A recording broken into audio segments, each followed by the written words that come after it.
What's up guys, my name is Justin and welcome back to the channel. In today's video, I'm going to give you one of the best pieces of marriage advice I have ever received.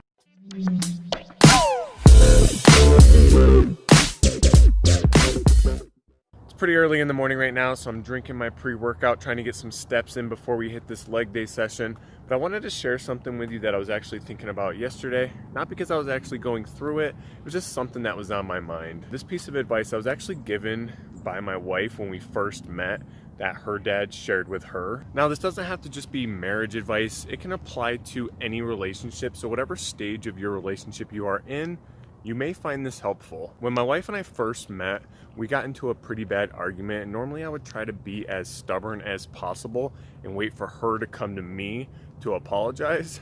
But as I learned pretty quickly, she's just as stubborn as I am. So we waited all day, didn't talk, tensions were rising, and then we laid down to go to bed. And in the past, I would normally just go to bed, roll over, go to bed, hoping everything would be okay the next morning and we could finally move on. But my wife rolled over and said something to me that I still today will never forget, and that is, my dad always told me to never go to bed angry, so we need to talk this out. I sat there thinking, what is she talking about? Don't go to bed angry. That's the only way we can move past this.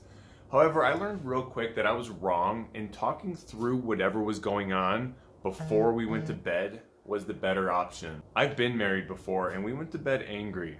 We went to bed angry quite a bit, honestly, which now may be a big reason as to why we got divorced. But I've learned a few things over the years of going to bed angry, and I want to help you avoid these same mistakes. Now, the first thing that I learned about going to bed angry is that it shows the other person that you care more about winning an argument than protecting your relationship. I am as stubborn as it gets, and I love to win, but in this instance, I've learned that it's better to swallow your pride, admit when you're wrong, and talk it out with your wife. And trust me, this is a tough one to get used to, especially if you've spent years building up the habit of going to bed angry. When I can feel there is tension or I know there is something we need to discuss, what I'll do is lay down for a few minutes, think about how I want to start the conversation, then I'll count down 5, 4, 3, 2, 1. Then I'll roll over and start the conversation. This is kind of how I force myself to have that uncomfortable conversation if my wife hasn't initiated a conversation yet. And no, I'm not saying that you're going to be able to fix every single issue right away, but if you can at least both agree to talk it out tomorrow when things are fresh, you can go to bed with a little more ease.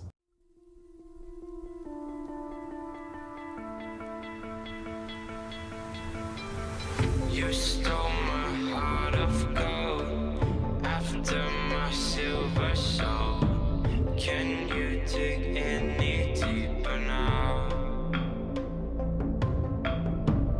I gave you all I own, put you on this golden throne, but I'm a little stronger now. You cashed in on my promises. You know I'm too generous. Now I've learned to never help you out, 'cause I'm done cleaning up your mess. Found myself in my regrets. One thing I started using with my workouts is a weightlifting belt. I've never used one of these in the past. One of the thicker, sort of similar to like I think it's called an Inzer belt or a Naka, if you've ever used those. I actually picked this up on Amazon. It's called Mitra Fusion. It's like 40 bucks, so a fraction of the price compared to some of those top name brands. But I've tried some of those like flimsy Velcro ones in the past, and I never felt like I could get a solid brace with my core. But this belt here has definitely helped. I'll typically throw this on when I'm doing squats and deadlifts when I get closer to my working weight. So maybe 1 or 2 warm-up sessions away. Today we're going for a 5x5, 235 on squats, and a 5x5, I think 250 on deadlifts. Weight's getting up there for me. These are definitely struggle sets for sure. We only have 2 more weeks left in our contest prep / transformation challenge, which the contest prep is unfortunately done because All the shows have been canceled. Now I'm going to be preparing for a show in October, so the prep will unfortunately continue, which means 10 weeks of dieting, but you gotta do what you gotta do.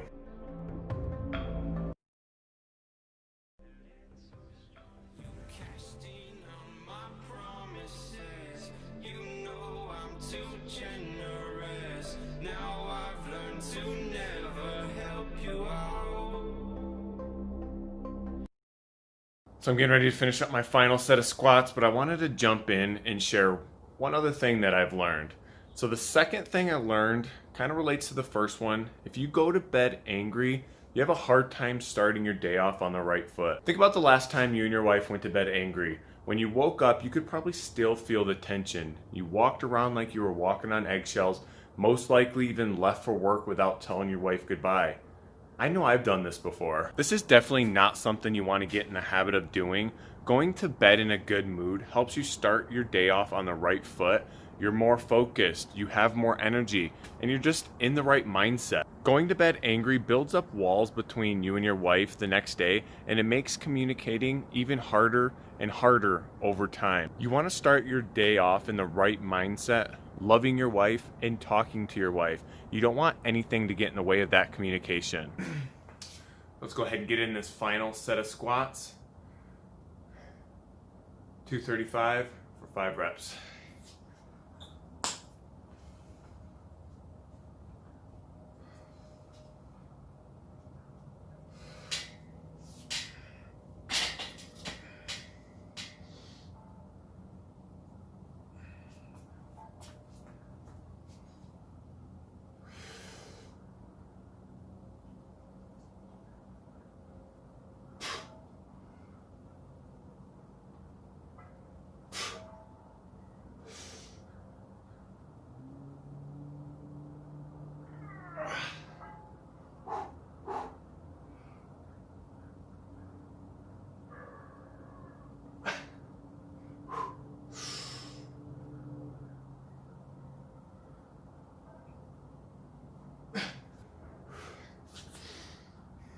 Those were definitely some grinder sets.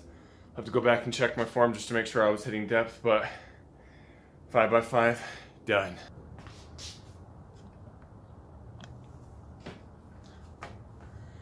And the third thing I've learned is that those walls you build up by going to bed angry will continue to build and build and build, and the division will get wider and wider. And as the division gets wider, you start by arguing more and speaking to one another less. Then one of you moves temporarily onto the couch to sleep, then permanently into another bedroom, and then you get the picture. Unresolved conflict night after night creates a relational wall that becomes increasingly tough to penetrate. The continual cycle of ending your day angry can create a feeling of hopelessness in your relationship. And as I mentioned earlier, this is a tough habit to break, but it will only start getting better if you start breaking down those walls. And it may take one brick at a time. But as time goes by, the wall will be gone and the communication with your wife will be stronger than ever. So like I mentioned in step 1, swallow your pride in 5, 4, 3, 2, 1. Talk it out. All right, guys, that's going to do it for today's video. If you found any value in this whatsoever, then please throw me a thumbs up and comment down below if you've ever experienced this with your wife. How have you overcome going to bed angry, and what is something you can start doing differently today to prevent this from ruining your relationship? I've gone to bed angry multiple times, so I know what it feels like to have it destroy a marriage. You know, I've also learned to talk things out before going to bed, so I know the positive impact it can have on a relationship. If there's something you can start doing today that can improve your relationship, start doing it. Like I said before, you won't always be able to solve every argument or disagreement before bed. However, it is important that you at least agree to discuss it the following morning. This way you can at least decrease some of that tension, which will allow you to get a better night of sleep. This will leave you feeling more fresh in the morning and ready to talk things out. And if you haven't yet, please hit that subscribe button so you don't miss out on any of my videos. And as always, let's keep growing.